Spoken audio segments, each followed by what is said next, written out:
கர்த்தர் நல்லவர் என்பதை ருசித்துப் பாருங்கள். பரலோகத்தில் வீற்றிருக்கிற எங்கள் பரிசுத்த தகப்பனே, நான் உத்தரவுப்பட்டது நல்லது, அதனால் உம்முடைய பிரமாணங்களை கைக்கொண்டேன். ஆதியாகமம் 32:12 படி கடற்கரை மணலை போல பெருக பண்ணுவேன். எங்களுடைய எண்ணங்கள் ஏக்கங்களை நிறைவேற்றும் கர்த்தாவே, எளியவனை சிறுமையில் இருந்து எடுத்து கோபுரத்தில் வைத்தே நான் சிறுமைப்பட்டிருந்த தேசத்தில் எங்களை பல்லுக பெருகினேர். நன்றி அப்பா. சர்ப்பத்தை போல வினா உள்ளவர்களாகவும் புறாக்களைப் போல கபடற்றவர்களாகவும் இருப்பதால் பாவ மன்னிப்பு நிச்சயத்தை பெற முடியும். ஏசப்பா, அன்பு சகலம் நம்பும், சகலமும் தாங்கும். அன்பு இல்லை என்றால் அதில் பயன் ஒன்றும் இல்லை. விக்கிர ஆராதனைக்கு மன்னிப்பு கிடையாது. ஏசப்பா, நீர் நடாத நாற்றெல்லாம் வேரோடு பிடுங்கப்படும். ஏசப்பா, நாங்கள் சோர்ந்து போகாதபடி விழித்து ஜெபிக்க கிருபை தாங்க. ஏசப்பா, மரணத்தை மரணத்தாலே ஜெயிக்க வேண்டும். ஜெயமோ கர்த்தரால் வரும். குதிரை யுத்தத்திற்கு ஆரம்பம். நல்லவர் மீதும் பொல்லாதவர்கள் மீதும் உம்முடைய கண்கள் சுற்றி பார்க்கும். தேவன் நமக்கு அளந்து கொடுத்திருக்கிறார். காற்றையும் காணமாட்டாய், மேகத்தையும் காணமாட்டாய். பள்ளங்கள் நிரம்பப்படும். பரிசேய ஆவி, சதிசேய ஆவி எல்லாவற்றையும் எடுத்து போடுங்க. ஏசப்பா, உம்முடைய கிறிஸ்துமஸ் தின நாளை உலகம் முழுவதும் கொண்டாடப்படுகிற நாட்களில் ஜனங்கள் ஆனந்த, மகிழ்ச்சி, சந்தோஷம், ஏழை எளிய மக்களை நினைத்து அந்த மகிழ்ச்சியான நாளை கொண்டாட எந்தவித சத்துருவின் சதி திட்டங்கள் ஜனங்களை சேதப்படுத்தாதபடிக்கு பாதுகாத்து கொள்ளுங்க அப்பா. பிரயாணங்களில் ஊர்களுக்கு செல்லும் ஜனங்கள், பஸ், ட்ரெயின், விமானம் மூலம் வருகிறவர்கள், ஊழியக்காரர்கள், பிசினஸ் செய்பவர்கள், தொழில் செய்பவர்கள் அனைவரையும் முது செட்டைகளின் கூடார மறைவில் பாதுகாத்து கொள்ளுங்கப்பா. படிக்கிற பிள்ளைகளை பாதுகாத்து கொள்ளுங்க ஏசப்பா. ஜேடிகே நிறுவனத்திற்காக ஜெபிக்கிறோம். இந்த வருடம் முழுவதும் அநேக தேவ மனிதர்கள் செய்து கொடுத்தார்கள். நன்றி அப்பா.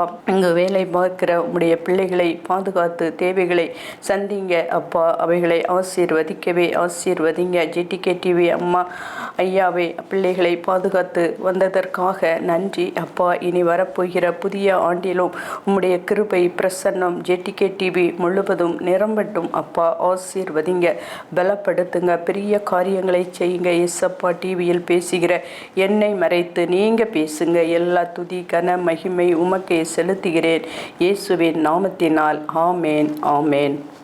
எல்லாரும் ஒருவருக்கு ஒருவர் வாழ்த்துக்களை தெரிவித்து மகிழ்வார்கள். சந்தோஷத்தை பெற வேண்டுமென்றால் 2000 ஆண்டுகளுக்கு முன் உலகத்தில் மனிதனாக பிறந்த கர்த்தராகிய இயேசு கிறிஸ்து என்னும் இரட்சகர் நமக்குள் பிறக்க வேண்டும். நம் இருதயத்தில் பிறந்து நம்மை இரட்சிக்க வேண்டும். கர்த்தராகிய இயேசு என்னும் இரட்சகர் உங்களுக்கு தாவீதின் ஊரிலே பிறந்து இருக்கிறார். லூக்கா 2:11 உன்னதத்தில் இருக்கிற தேவனுக்கு மகிமையும் பூமியிலே சமாதானமும் மனுஷர் மேல் பிரியமும் உண்டாவதாக என்று தேவனை துதித்தார்கள். கிறிஸ்துவுக்குள் மிகவும் அன்பானவர்களே, கர்த்தரும் இரட்சகருமாகிய இயேசு கிறிஸ்துவின் இனிதான நாமத்தினால் என் அன்பின் கிறிஸ்துமஸ் வாழ்த்துக்கள். ஜேடிகே டிவி அனைவருக்கும் என் அன்பின் கிறிஸ்துமஸ் வாழ்த்துக்கள். ஏசாயா 9:6 நமக்கு ஒரு பாலகன் பிறந்தார், நமக்கு ஒரு குமாரன் கொடுக்கப்பட்டார். கர்த்தர் தத்துவம் அவர் தோளின் மேல் இருக்கும். அவர் நாமம் அதிசயமானவர், ஆலோசனை கர்த்தர், வல்லமையுள்ள தேவன், நித்திய பிதா, சமாதான பிரபு எனப்படும். தாவீதின் சிங்காசனத்தையும் அவனுடைய ராஜ்யத்தையும் அவர் திடப்படுத்தி அதை இதன் முதற்கொண்டு என்றென்றைக்கும் நியாயத்திலும் நீதியிலும் நிலைப்படுத்தும் படிக்கு அவருடைய கர்த்தர் தத்துவத்தின் பெருக்கத்துக்கும் அதன் சமாதானத்திற்கும் முடிவில்லை. சேனைகளின் கர்த்தருடைய வைராக்கியம் இதை செய்யும். கர்த்தருடைய நாமம் மாத்திரம் மகிமைப்படுவதாக. இனலோகத்தில் இயேசு ஏன் பிறந்தார்? ஈன பாவிகளை மீட்கத்தான் பிறந்தார். இனலோகத்தில் இயேசு ஏன் பிறந்தார்? ஈன பாவிகளை மீட்கத்தான் பிறந்தார். பரிசுத்தர், பரிசுத்தர், அன்பரின் ஜெனிப்பு அதிசயம், அன்பரின் பிறப்பு அதிசயம். ஈனலோகத்தில் இயேசு ஏன் பிறந்தார்? ஈன ஈன பாவிகளை மீட்கத்தான் பிறந்தார். மாமகிமையே மாமகிமையே மனுக்குலம் மீட்கும் மகிமையே, மனவுரு எடுத்த மகிமையே, ஈனக்காகத்தில் இயேசு ஏன் பிறந்தார். ஈன பாவிகளை மீட்கத்தான் பிறந்தார். ஈனலோகத்தில் இயேசு ஏன் பிறந்தார். ஈன பாவிகளை மீட்கத்தான் பிறந்தார்.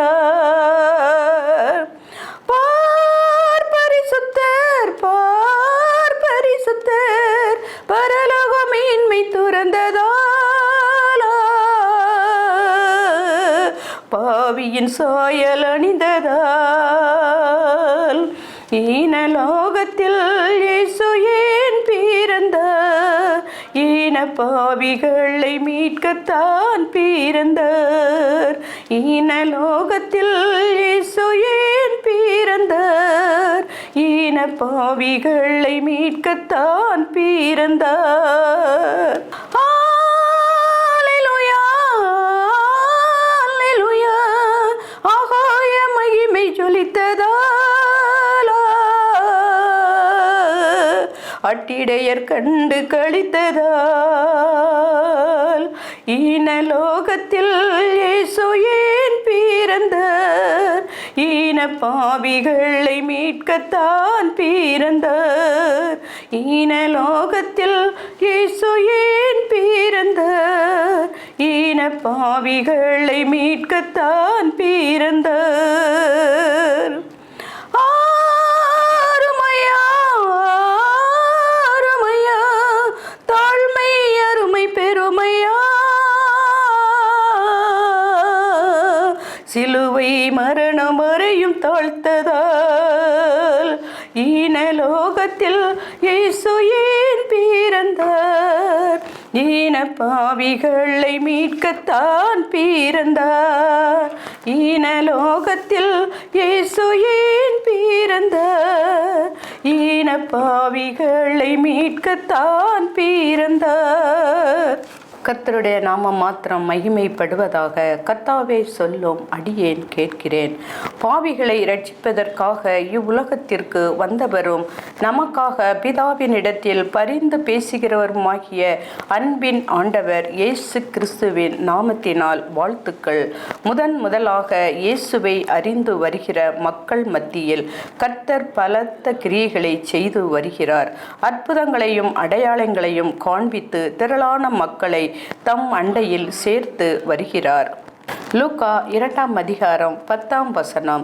தேவதூதன் அவர்களை நோக்கி, பயப்படாதிருங்கள், இதோ எல்லா ஜனத்திற்கும் மிகுந்த சந்தோஷத்தை உண்டாக்கும் நற்செய்தியை உங்களுக்கு அறிவிக்கிறேன். கிறிஸ்துமஸ் செய்தி மிக தெளிவானது. எல்லா ஜனத்திற்கும் மிகுந்த சந்தோஷத்தை உண்டாக்கும் நற்செய்தி. அது என்னவென்றால், தேவனுக்கும் மனிதனுக்கும் இடையில் இங்கு யுத்தம் இல்லை என்று பிரகடனம் படுத்திய நாள். ஏசாயா 40ஆம் அதிகாரம் 2ஆம் வசனம். தேவனுடைய மெய்யான தன்மை வெளிப்பட்டது. இவர் அவருடைய மகிமையின் பிரகாசமும் அவருடைய தன்மையின் சொரூபமாய் இருந்து தேவனுடைய மெய்யான சுபாவமான அன்பை வெளிப்படுத்தியதுதான் கிறிஸ்துமஸ் செய்தி. மிகுந்த சந்தோஷம் என்னவென்றால், தேவன் மனித அவதாரம் எடுத்தார். இதே பூமியில் வாழ்ந்து இதே சரீரத்தை மீண்டும் உயிர்த்து எடுத்த சரீரத்தோடு இன்று வாழ்கிறார். ரோமர் 5ஆம் அதிகாரம் 8இல் சொன்னபடி தேவன் நம்மேல் வைத்த தமது அன்பை விளங்க பண்ணுகிறார். பாவத்தில் இருந்து விடுதலை மாத்திரமல்ல, வியாதியில் இருந்து விடுதலை, பிசாசின் பிடியில் இருந்து விடுதலை, தரித்திரத்தில் இருந்து விடுதலை என்று பல காரியங்களில் மொழிபெயர்ப்பு செய்யப்பட்டுள்ளது. எனவே கிறிஸ்துமஸ் செய்தி என்பது கிறிஸ்து பாவத்தில் இருந்து விடுதலை, 1 பேதுரு 2ஆம் அதிகாரம் 24ஆம் வசனம். வியாதியில் இருந்து விடுதலை, எல்லா கவலைகளிலும் இருந்து விடுதலை, சாபங்களில் இருந்து விடுதலை, தரித்திரத்தில் இருந்து விடுதலை. 2 கொரிந்தியர் 8ஆம் அதிகாரம் 9ஆம் வசனம் என்று அனைத்தில் இருந்தும் நம்மை விடுவித்தார் என்பதே ஆகும். இது ஓர் சந்தோஷமான நற்செய்தி. மனுஷனுடைய எல்லா பிரச்சனைகளும் தீர்ந்தது. எனவே தேவன் நம்மில் வாசம் பண்ணுகிறார். நம்முடைய ஆவியில் தேவ ஆவி ஆனவர் பிழைத்து இருக்கிறார். சர்வ லோகத்தின் ஆண்டவர் நம்முடைய இருதயத்தில் வசிப்பது கிறிஸ்துமஸின் பிரம்மாண்ட செய்தி. சத்தியங்களை நாம் விசுவாசிக்க ஆரம்பிக்கும் பொழுது சத்தியங்கள் நம்மை விடுதலை ஆக்குகின்றன. நாம் தேவ பிரசன்னத்தை சுமக்கும் வல்லமை. புற இனத்தாராகிய நாம் உடன்படிக்கை பெட்டியின் அருகில் கூட நம்மால் செல்ல முடியாது. ஆனால் இன்று கிருபாசன தண்டை வரை செல்கிறோம். காரணம், கிறிஸ்துமஸ் செய்தி எல்லோரையும் பிதாவண்டை கிறிஸ்து மூலமாய் அண்டி இழுக்கிறது. சத்தியம் எல்லாவற்றையும் பிதாவோடு கிறிஸ்து இணைந்திருக்கிறார். மனிதர்கள் கண்கள்தான் திறக்கப்பட வேண்டும். கிறிஸ்துமஸ் வந்தால் நாம் நித்திய ரட்சிப்பை பெறலாம். அவர் இனி நம்மை கைவிடப் போவது இல்லை. சிலுவையில் அனைத்து பரிகாரமும் செய்யப்பட்டுவிட்டது. நாம் பெற்ற ரட்சிப்பு நித்திய ரட்சிப்பு. அல்லேலூயா. என்னை நிரந்தரமாக அவருடைய பிள்ளைகளாக ஏற்றுக்கொள்கிறார். எனவே நம்முடைய விசுவாசம் இதில் மிக முக்கியம். கிருபையால் விசுவாசத்தை கொண்டு ரட்சிக்கப்பட்டீர்கள். இதை ஒருபோதும் நாம் மறந்து போக கூடாது. நம் ஆண்டவராகிய இயேசு கிறிஸ்து உலகத்தில் வந்து எந்த மனுஷனையும் பிரகாசிக்கிற ஒளியே அந்த மெய்யான ஒளியாக வந்தார். யோவான் 1ஆம் அதிகாரம் 9வது வசனம். ஒளியாம் இயேசு இருள் நிறைந்த இடத்தில் ஒளி ஆகுகிறார். இயேசுவே ஒளியாக வந்து நமது எதிர்காலத்தில் ஒளி வீச செய்கிறார். இயேசுவின் மரணம் சீஷர்களின் வாழ்வில் நம்பிக்கை இழக்க செய்தது. ஆனால் அவரது உயிர்த்தெழுதல் ஒரு நம்பிக்கையின் எதிர்காலத்தை தந்தது. இன்று உலக அளவில் கிறிஸ்தவ நம்பிக்கை விசுவாசம்.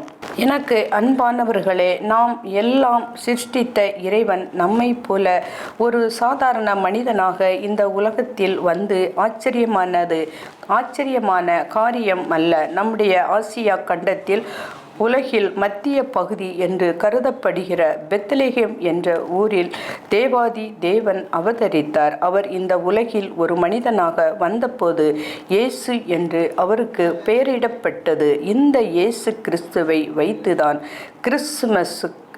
கிறிஸ்துவுக்கு பின் 2000 வருடம் என கணக்கிடப்பட்டுள்ளது.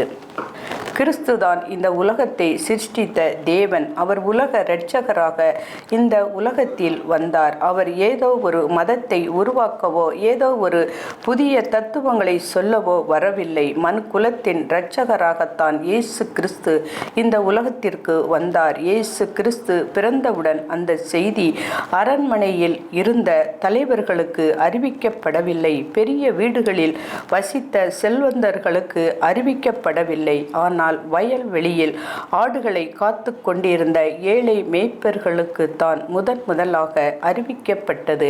அந்த நாட்டிலே பெத்லெகேம் மேய்ப்பர்கள் வயல்வெளியில் தங்கி ராத்திரியிலே தங்கள் மந்தையை காத்து கொண்டு இருந்தார்கள். அந்த வேளையில் கர்த்தருடைய தூதன் அவர்கள் இடத்தில் வந்து நின்றார். கர்த்தருடைய மகிமை அவர்களை சுற்றிலும் பிரகாசித்தது. அவர்கள் மிகவும் பயந்தார்கள். தேவ தூதன் அவர்களை நோக்கி, பயப்படாதிருங்கள், இதோ சந்தோஷத்தை உண்டாக்கும் நற்செய்தியை உங்களுக்கு அறிவிக்கிறேன். இன்று கர்த்தராகிய இயேசு என்னும் இரட்சகர் உங்களுக்கு தாவீதின் ஊரிலே பிறந்து இருக்கிறார். இயேசு கிறிஸ்து பிறந்தவுடன் அந்த செய்தி முதலாவதாக மேய்ப்பர்களுக்குத்தான் அறிவிக்கப்பட்டது. மற்ற ஜனங்கள் எல்லாரும் தங்கள் வீடுகளில் வசதியாக வாழ்ந்திருக்க மேய்ப்பர்கள் மட்டும் தங்கள் மந்தையை பராமரித்து கொண்டு வயல்வெளிகளில் தங்கி இருந்தார்கள். இரவு நேரத்தில் மற்ற ஜனங்கள் எல்லாரும் நித்திரை செய்து கொண்டிருக்க மேய்ப்பர்கள் மட்டும் மந்தையை பாதுகாக்கும்படியாக விழித்து இருந்தார்கள்.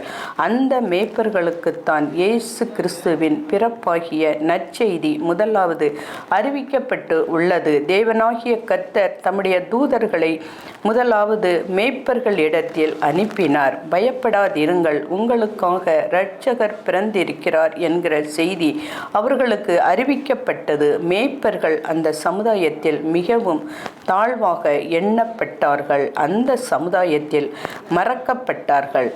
ஆனால் கர்த்தராகிய தேவனே அவர்களை மீண்டும் அக்கறை உள்ளவராக இருந்தார். கர்த்தர் அவர்களை மறக்கவில்லை. தம்முடைய தூதர்களை அவர்களிடத்தில்தான் அனுப்பினார். இன்றைக்கு ஒருவேளை நாமும் கூட சமுதாயத்தில் புறக்கணிக்கப்பட்டு இருக்கலாம், சமுதாயத்தால் மறக்கப்பட்டு இருக்கலாம். பயப்படாதிருங்கள், கர்த்தர் உங்கள் மீது அக்கறை உள்ளவராக இருக்கிறார். அவர் உங்களை மறக்கவில்லை, அவர் உங்களை மறக்கப் போவதும் இல்லை. பயந்து கொண்டு இருக்கிற நம்மை பார்த்து கர்த்தராகிய தேவன் இன்றைக்கு ஒரு நற்செய்தியை அறிவிக்கிறார். பயப்படாதிருங்கள், உங்களுக்காக இரட்சகர் பிறந்திருக்கிறார். ஏன் இந்த செய்தி முதலாவதாக மேய்ப்பர்களுக்கு அறிவிக்கப்பட்டது? இந்த செய்தியை கேட்டபோது அந்த மேய்ப்பர்கள் என்ன செய்தார்கள்?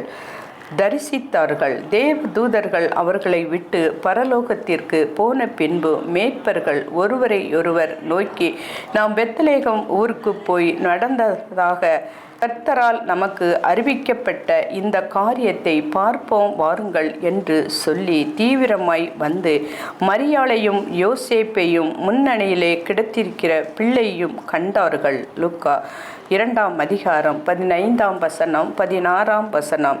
தங்களுக்காக இரட்சகர் பிறந்திருக்கிறார் என்ற செய்தியை கேட்டபோது உடனே சென்று இயேசு கிறிஸ்துவை தரிசித்தார்கள். இது எவ்வளவு பெரிய பாக்கியம்! இயேசு கிறிஸ்து நமக்காக இரட்சகர் உங்களுக்காகவும் எனக்காகவும் இந்த உலகத்தில் வந்தார். நாம் அவரை கண்ட அனுபவம். ஜெயராம் என்கிற ஒரு மனிதன் பெத்லகேமில் இயேசு கிறிஸ்து பிறந்த இடத்தை ஒரு முறை பார்க்க சென்றிருந்தார். மாட்டுத் தொழுவத்தில் முன்னணியில் இயேசு கிறிஸ்து கிடத்தி இருப்பதை அவர் பார்த்தபோது அதிர்ச்சி அடைந்தார். அண்ட சராசரங்களையும் உண்டாக்கி ஆளுகிற கர்த்தராகிய தேவன் இந்த இடத்தில் கிடத்தியிருப்பதை பார்த்தார் என்று கர்த்தராகிய இயேசு கிறிஸ்துவின் மீதுள்ள அன்பினால் தன்னையும் அறியாமல், ஆண்டவரே, உமக்கு ஒரு தங்கத் தொட்டில் செய்து தரட்டுமா, கிட்டப்பட ஒரு பஞ்சு மெத்தை செய்து தரட்டுமா என்று சொல்லி அந்த இடத்தில் கதறி ஜெபித்தார். அப்பொழுது இயேசு கிறிஸ்து, எனக்கு தங்கத் தொட்டிலும் வேண்டாம், பஞ்சு மெத்தையும் வேண்டாம், உன் இருதயத்தில் நான் தங்குவதற்கு எனக்கு இடம் கொடுப்பாயா என்று கேட்டார். இவ்வளவுதான். இயேசு கிறிஸ்துவின் பாதத்தில் முழங்கால் படியிட்டு கண்ணீரோடு தன் இருதயத்தில் அவருக்கு இடம் கொடுத்தார். அவரை தன்னுடைய வாழ்க்கையில் ஏற்றுக்கொண்டார். தன் இருதயத்தில் இயேசு கிறிஸ்துவை கண்டார். அவருடைய வாழ்க்கை தலைகீழாக மாறியது. இப்படியாக இயேசு கிறிஸ்து நம் இருதயத்தில் ஏற்றுக்கொண்டு மேய்ப்பர்களும் தங்களுக்கு சொல்லப்பட்டதின்படியே கேட்டு கண்ட எல்லாவற்றையும் தேவனை மகிமைப்படுத்தி துதித்து கொண்டு திரும்பி போனார்கள். மேய்ப்பர்கள் இயேசு கிறிஸ்துவை கண்டு தங்கள் இரட்சகரை தரிசித்த சந்தோஷத்தோடு தேவனை துதித்தார்கள். அவரை தரிசிக்கலாம், துதிக்கலாம். இயேசுவை துதிக்காமல் இருக்கவே முடியாது. நாமும் எப்பொழுதும் நன்றி உள்ளவர்களாக இருக்க வேண்டும். இந்த 2025 ஆண்டு முழுவதும் கர்த்தர் நமக்கு செய்த நன்மைகளை எண்ணி பார்க்கும்போது அதற்காக முழு இருதயத்தோடு அவரை துதிப்போம். மேய்ப்பர்களும் பிள்ளைகளும் கண்டார்கள். கண்டு அந்த பிள்ளையை இயேசு கிறிஸ்துவை குறித்து தங்களுக்கு சொல்லப்பட்ட சங்கதிகளை பிரசித்தம் பண்ணினார்கள். அந்த மேய்ப்பர்கள் இயேசு கிறிஸ்துவை கண்ட சந்தோஷத்தை தங்களுக்குள் அடக்கி வைத்து கொள்ளவில்லை. அந்த சங்கதியை எல்லோருக்கும் சொன்னார்கள். இதுதான் கிறிஸ்துமஸ் பண்டிகையின் சந்தோஷம். அன்பு கூற வாரும் என அழைக்கும் போது நாமும் பிதாவிடம் அன்பு செலுத்தி ஆயத்தமாவோம். இந்த ஆண்டு கிறிஸ்துமஸ் பிறப்பின் பண்டிகை நமக்கு ஒரு சிறப்பான கிறிஸ்துமஸ் பண்டிகையாக அமைகிறது. நமது மீட்பரும் இதோ சீக்கிரமாய் வருகிறேன் என்று கூறி போகிறார். நாமும் சோர்ந்து போகாமல் அவருடைய வருகையை எதிர்நோக்குவோம். இயேசுவின் முதல் வருகை அவரது பிறப்பை குறிக்கிறது. உலக மக்கள் ஆண்டுதோறும் அதை பண்டிகையாக கொண்டாடி மகிழ்கிறோம். யூதருக்கு ராஜாவாக பிறந்திருக்கிறவர் எங்கே என்ன சாஸ்திரிகள் தேடி வந்தார்கள். இன்று யூதருக்கு மட்டும் அல்ல, உலகிற்கும் ராஜாதி ராஜாவாக நியாயாதிபதியாக அவர் போகிறார். இதோ சீக்கிரமாய் வருகிறார். வெளிப்படுத்தல் 22 அதிகாரம் 12 பிறரை அழித்து தாங்கள் மகிழ்ந்து வாழும் இந்த உலகத்தில் தன்னையே அழித்து பிறரை மகிழ செய்வதற்காகவே கிறிஸ்துவின் பிறப்பு அமைந்தது. அச்சம் மறைந்து அமைதி பிறக்கும், துக்கம் மறைந்து துதி பிறக்கும், கவலை மறந்து களிப்பு பிறக்கும், பாவம் மறைந்து பரிகாரம் பிறக்கும். இயேசு இந்த உலகத்தில் அவதரித்தார். ஆகவே அவருடைய பிறப்பு நமக்கு மிகவும் நல்லது. பெத்லகேம் யோசேப்பின் சொந்த ஊர். அங்கே வசித்து வந்த அவனது உறவினர்கள், சுற்றத்தார், குடும்பத்தார் ஆகவே குடிமதிப்பு எழுதும்படி லூக்கா 22:5 தான் சொந்த ஊருக்கு செல்லும் யோசேப்பு தன் சொந்த வீட்டிற்கு சென்றிருக்கலாம். உறவினர்கள் உடன் அழைத்து சென்று இருக்கிறார். ஆனால் மனைவிக்கு பிரசவம். இந்த சூழ்நிலையில் எங்கும் இடமின்றி, மக்கள் ஒதுங்கும் சத்திரத்திலும் இடமின்றி பிள்ளையை துணிகளில் சுற்றி முன்னணியில் கிடத்திருக்கிறார்கள். ஏன் சொந்த ஊரில் வீடு இல்லையா? சொத்துக்கள், உறவுகள், நண்பர்கள் இல்லையா? நான் எண்ணுகிறேன், அன்றைக்கு அந்த உறவும் நட்பும் அவர்களுக்கு தகுதியற்றவர்கள் எல்லா உதறி தள்ளி இருக்கலாம். ஆனால் இயேசு கிறிஸ்துவின் பிறப்பு தகுதியற்றவர்களாக கருதப்பட்ட யோசேப்பையும் மரியாளையும் இயேசு கிறிஸ்துவின் பெற்றோர் என தகுதிப்படுத்துகிற நாமும் இந்த உலகில் சொந்தங்கள், உறவுகள், நட்புகள் மூலம் புறக்கணிக்கப்படலாம், ஒடுக்கப்படலாம். ஆனால் இயேசு கிறிஸ்து நம் உள்ளத்தில் பிறக்கும் போது நமது வாழ்வு சிறப்பு அடைகிறது. இயேசு கிறிஸ்து தாம் பிறப்பதற்கு தெரிந்தெடுத்த இடம் மட்டுமல்ல, தெரிந்தெடுக்கும் குடும்பமும் மிகவும் எளிமையானதுதான். ஒரு ஆட்டுக்குட்டி கூட பலி கொண்டு வர முடியாததால் அவரது பெற்றோர் புறா குஞ்சுகளை மட்டும் கொண்டு வந்தார்கள். இன்னும் சொல்ல வேண்டுமென்றால் நம்மை செல்வந்தராகவே இயேசு தரித்திரம் ஆனார். அரண்மனையில் பிறந்திருந்தால் அரசர்களும் அதிகாரிகளும் மட்டுமே அவரை காண முடியும். ஆனால் மாட்டுத் தொழுவத்தில் பிறந்தவரை மேய்ப்பரும் காண்பார்கள், சாஸ்திரிகளும் தொழுது கொண்டார்கள். பிரியமானவர்களே, நாமும் வசதி வாய்ப்புகள் இன்றி அலக்களிக்கப்பட்டு இருக்கலாம், ஒன்றுமில்லாமல் இருக்கலாம், உதாசீனப்படுத்தலாம். ஆனால் இயேசுவின் பிறப்பு நமக்கு ஒரு சிறப்பான கிறிஸ்மஸ். நம் வாழ்வில் இயேசு பிறக்கும் போது தனவான்களாக மாற்றப்படுவோம். நம்மை செல்வந்தராக்க அவர் தரித்திரர் ஆனார். இயேசு பிறப்பின் கலைக்கூடம் ரோம பேரரசு ஆண்டு வந்த காலம். தாவீது ராஜாவின் காலத்தில் மேய்ப்பர்களுக்கு இருந்த மதிப்பும் மரியாதையும் இயேசு கிறிஸ்துவின் காலத்தில் இல்லை. ஆசாரியர்கள், சதுசேயர்கள், பரிசேயர்கள், வேதபாரர்கள் போன்றவர்கள்தான் சமூகத்தில் மிகுந்த மதிப்பும் மரியாதையுடனும் வாழ்ந்தார்கள். ஆகவேதான் யூதர்களின் வழக்கு மன்றத்தில் மேய்ப்பர்கள் சாட்சி கூற அழைக்கப்படுவதில்லை. அவர்களின் சாட்சி ஏற்றுக்கொள்ளப்படுவதும் இல்லை. அவர்கள் அசுத்தமானவர்கள் என கண்ணோட்டத்தில் எந்த ஒரு நல்ல நிகழ்ச்சிக்கும் மேய்ப்பர்களுக்கு அழைப்பு கிடையாது. மேய்ப்பர்கள் பட்ட அவமானங்களும் நிந்தைகளுக்கும் அளவே கிடையாது. நல்ல செய்தி என்கிற ஒன்றை அவர்கள் வாழ்வில் கேள்விப்பட்டதே இல்லை.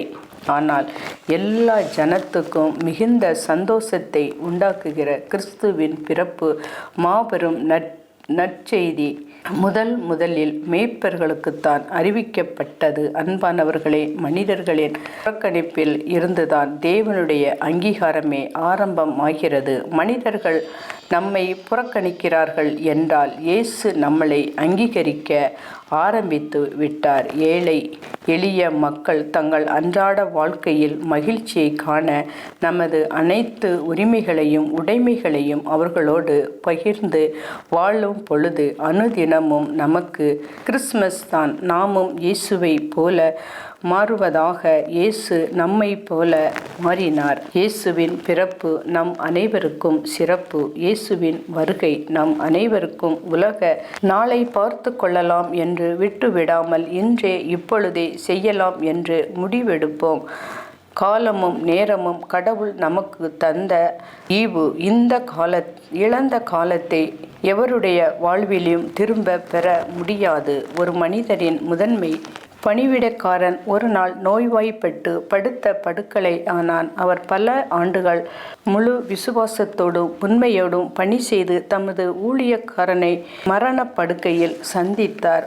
மன்னர் தன் ஊழியக்காரனுக்காக எதையாவது செய்ய வேண்டும் என்று அன்பு காட்டினார்.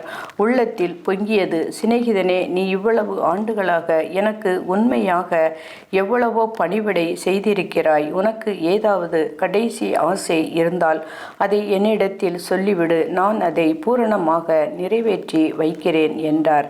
மரணத்தின் வேதனையை முகத்தில் தாங்கிய அவர், அரசே, எனது கடைசி ஆசையாக ஒன்று நான் மன விருப்பத்துடன் கேட்கிறேன். அது என்னவென்றால், நான் சாகாமல் இன்னும் சில நாட்கள் உயிரோடே இருக்க விரும்புகிறேன்.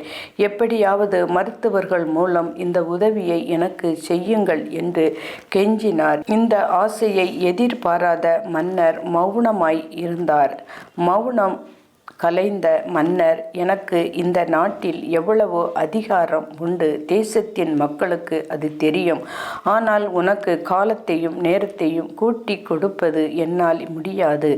அது என் அதிகாரத்திற்கு அப்பாற்பட்டது.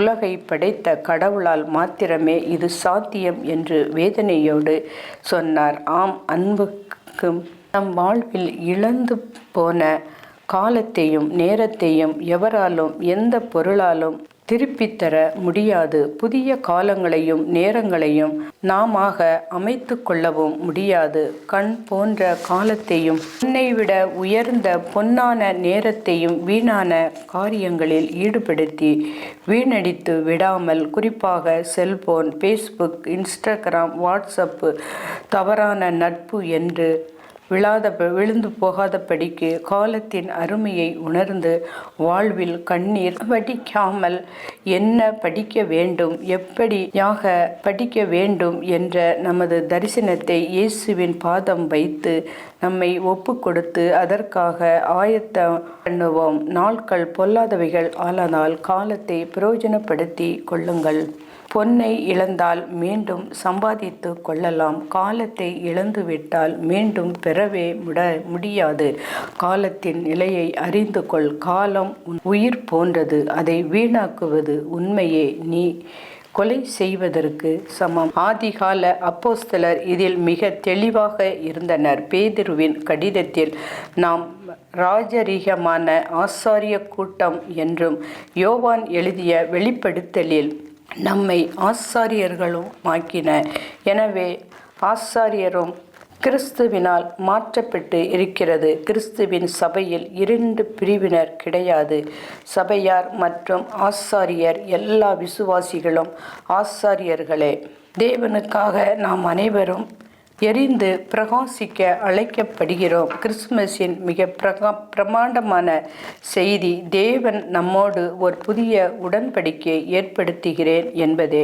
இந்த புதிய உடன்படிக்கை நமக்குள் வேலை செய்கிறது. விசுவாசத்தினால் நீதிமான் பிழைப்பான். கிறிஸ்துமஸ் வந்ததினால் நம்முடைய பாவங்கள் நீக்கப்படுகின்றன. நாம் நீதிமான்களாக்கப்பட்டிருக்கிறோம்.